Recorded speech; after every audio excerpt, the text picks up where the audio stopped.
From our Toronto studios, this is the Muslim News on Muslim Network TV. Assalamu alaikum, I'm Aisha Ashraf. Our top story tonight, U.S. top court backs free speech by rejecting lawsuit targeting Palestinian Advocacy Group. The U.S. Supreme Court has declined to hear a case for the third time that aimed to silence the U.S. Campaign for Palestinian Rights, or USCPR. The lawsuit claims that USCPR provided material support for terrorism by advocating for Palestinian human rights. Petitioners specifically pointed to the group's sponsorship of the Boycott National Committee and support for Palestinians' rights during the peaceful 2018-19 Great March of Return protests in Gaza. The Jewish National Fund alleged that USCPR's advocacy violated the Anti-Terrorism and Effective Death Penalty Act of 1996. Free speech advocates and human rights activists welcomed the Supreme Court's decision on the case. USCPR's executive director emphasized the organization's commitment to justice and freedom for the Palestinian people. The U.S. is calling for an immediate investigation into the killing of 17-year-old Palestinian-American Tawfiq Ajak.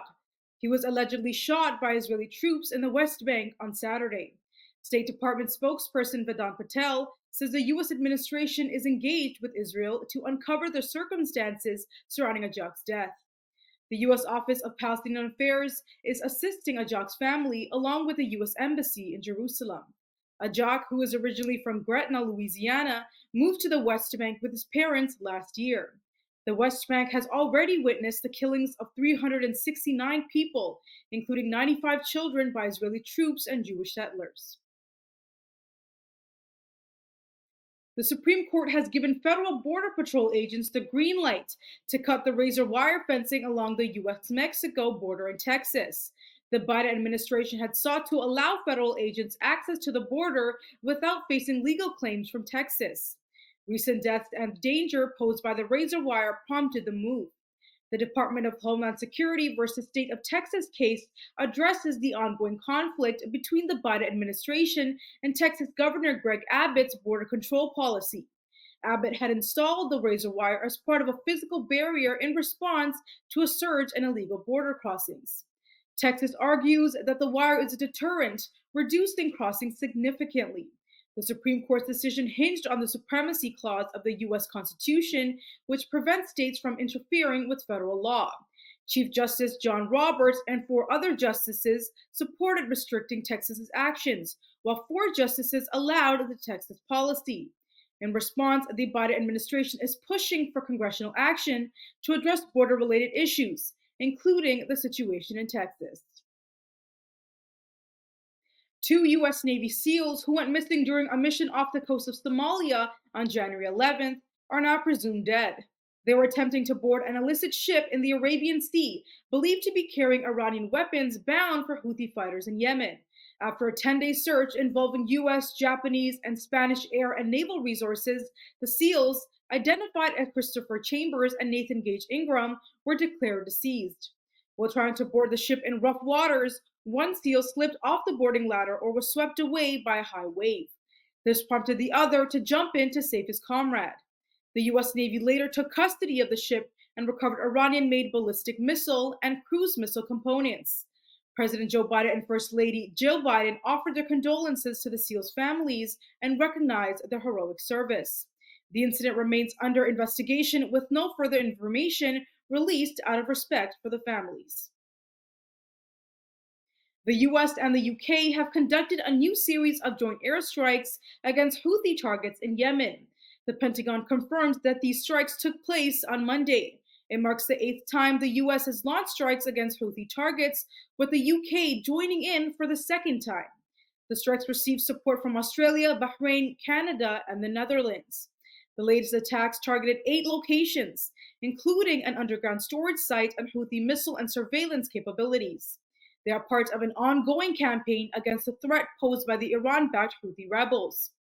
Houthis have been targeting ships traveling through the vital Red Sea trade route, claiming links to Israel and the West. The US and UK claim their actions are aimed at safeguarding the free flow of commerce.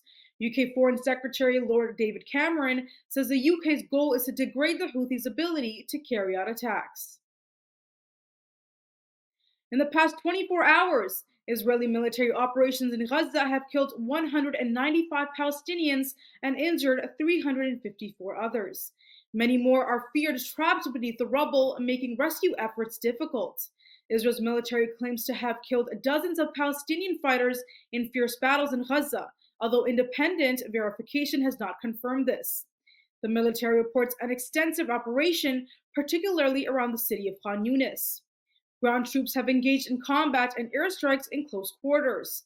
However, reports from the Palestinian Red Crescent in Gaza suggest that Israel has laid siege to Khan Yunis, hindering rescue efforts. Hospitals, including Al-Amal and Al-Nasser, are allegedly encircled by Israeli forces.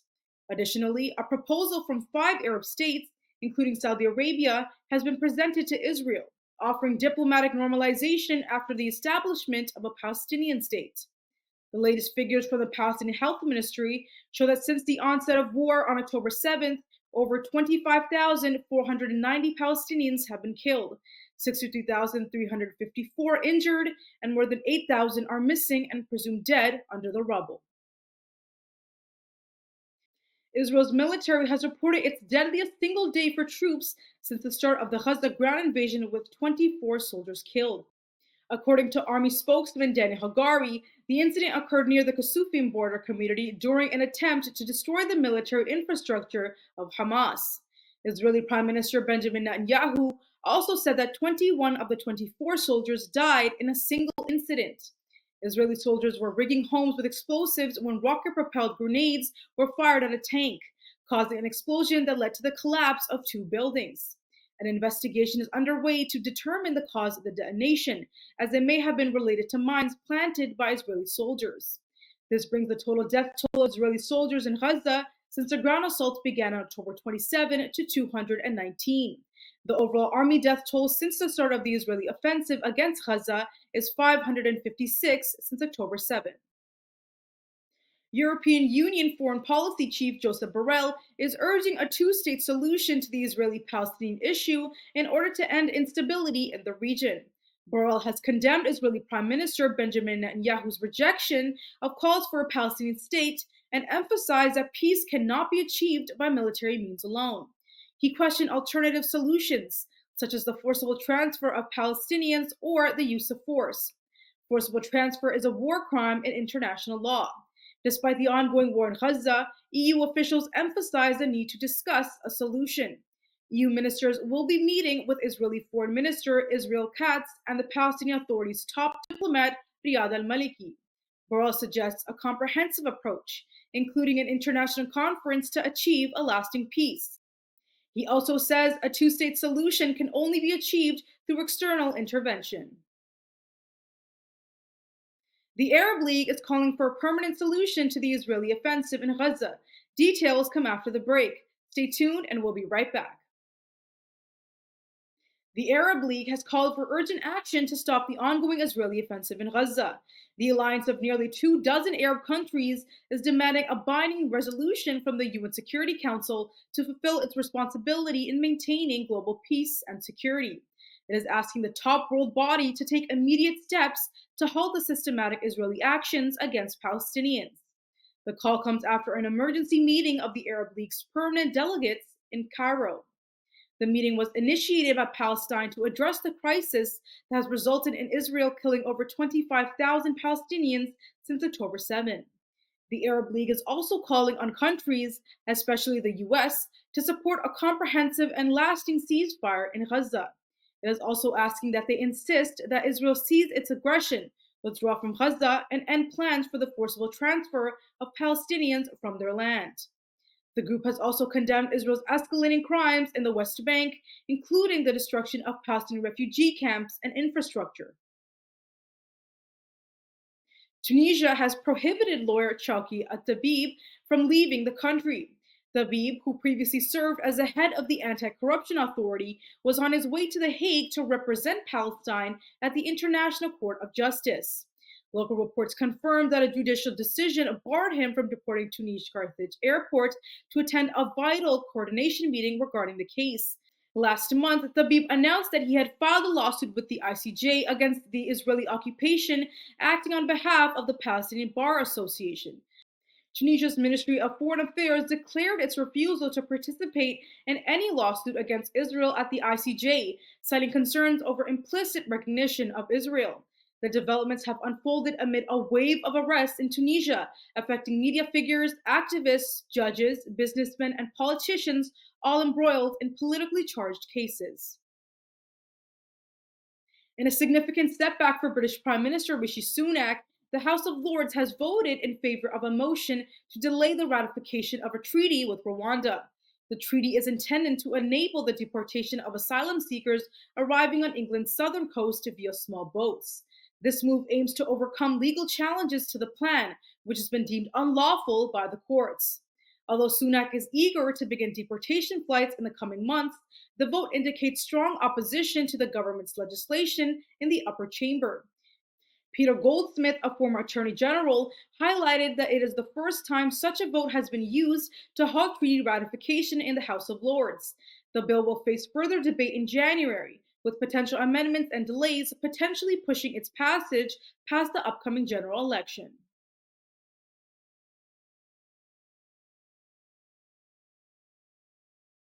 In India's western state of Gujarat, a contentious law known as the Disturbed Areas Act has been causing segregation issues in property transactions between Hindus and Muslims.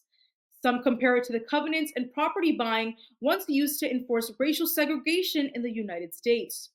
Gujarat is a hotbed of Hindu extremism and home province of Indian Prime Minister Narendra Modi. Under the law, property deals in the areas marked disturbed areas must be approved by the district officer. While the law does not explicitly mention religion, it is often invoked in cases involving Muslim Hindu transactions. Recently, a legal battle emerged involving 5 Hindus complaining against their neighbors selling property to a Muslim. But lawyers say it is just one of many related cases tied to the sale of property to Muslims that has reached the courts. In 2019, the law was made more stringent, allowing anyone to block a property sale by citing concerns about what it called disturbance in demographic equilibrium and proper clustering of persons of a community or likelihood of polarization. Originally intended to curb distress sales triggered by communal riots, the law has now become a tool for the state to regulate property purchases between different religious communities. Canadian Muslims and community leaders have introduced a mobile application to address the underreporting of hate crimes. The Islamophobia Motivated Incident Reporting Tool, or IMIRT, is now accessible nationwide. It aims to bridge the gap between unreported incidents and official statistics. The app's launch took place at the Tawheed Community Center in Mississauga, where Imam Ibrahim Hindi highlighted the app's significance. Experts believe that apps like IMIRT can assist in identifying trends, putting pressure on authorities to take action. While the app is not a replacement for law enforcement, it is expected to provide support through communication and counseling. Toronto police data reveal a surge in hate-motivated incidents against the Muslim community in Ontario, partly attributed to Israel's latest war on Palestine. However, many incidents go unreported. The National Council of Canadian Muslims has recorded 274 hate incidents nationwide in just 1 month, with over 60% in Ontario. Approximately 30,000 professors and lecturers from California State University launched a 5-day strike today. This strike by the largest public university system in the U.S. is set to impact nearly 460,000 students across CSU's 23 campuses. The California Faculty Association is demanding improved community well-being, campus safety, manageable workloads, fair parental leave, and better wages. The organization represents educators, counselors, and librarians. CFA Vice President Chris Cox says CSU's management aims to maintain the current status quo, which does not benefit most faculty, students, and staff. Cox stresses the necessity of enhancing working conditions for educators and learning environments for students for the system's future. In response, CSU has emphasized its commitment to students and avoiding cuts to academic and support programs while reaching fair labor agreements. That's all from our Toronto studios tonight. Thank you for tuning in. You can subscribe to our YouTube channel and hit the bell icon for the latest updates. For more content, keep watching Muslim Network TV or visit muslimnetwork.tv. Salam and good night.